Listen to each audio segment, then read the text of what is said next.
And now, the philosophy of liberty, property. Have you ever stopped to ask yourself the question, who owns you? There can really only be two answers. A, you own yourself, or B, someone else, another individual or group of people owns you. The concept of self-ownership asserts that each person, by virtue of being a human being, has the absolute right to control his or her own body and remain free from outside interference. Our founding fathers believed that self-ownership was a self-evident truth. This led them to conclude that every individual has the right to life, liberty, and the pursuit of happiness. As John Locke stated, not that John Locke.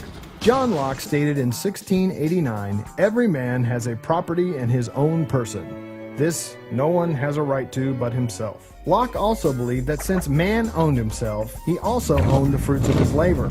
In order to live our lives, exercise our liberty, and pursue happiness, we must wrestle with the elements found in our environment. In their natural state, many raw materials have no real value. By mixing his labor and creativity with natural resources, these raw materials are now transformed into more useful goods necessary for his survival and his enjoyment. What does that look like? You can cut down trees and build a log cabin, pick apples and make an apple pie, or in a more modern context, buy numerous electrical and mechanical components and build things like computers, cell phones, and time machines. Okay, maybe that's going a little far, but you get the point. The bottom line, when it comes to physical resources, someone must control them in order to put them to productive use. The question then is, who?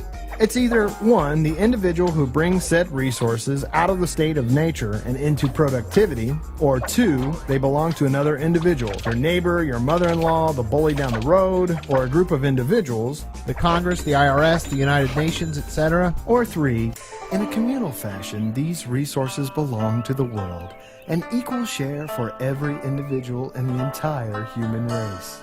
Is it really feasible that every individual owns some equal portion of the earth? And who decides which poor soul gets the 1/6 billionth piece of land in the middle of the Sahara Desert? Is it even possible for property to be productively owned in this manner? Not likely. It would be just a matter of time before these resources would be handed over to a small group of representatives for oversight. That basically takes us right back to option 2.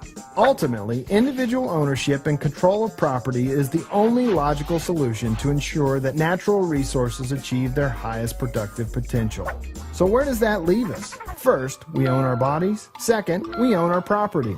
And as Frederick Bastiat once wisely stated, life, liberty, and property do not exist because men have made laws. On the contrary, it was the fact that life, liberty, and property existed beforehand that caused men to make laws in the first place. In other words, the original purpose of government was to protect the property rights of individuals against aggression. Next time, we'll take a look at one of Bastiat's favorite topics, legal plunder, which, we're sad to learn, does not involve Vikings.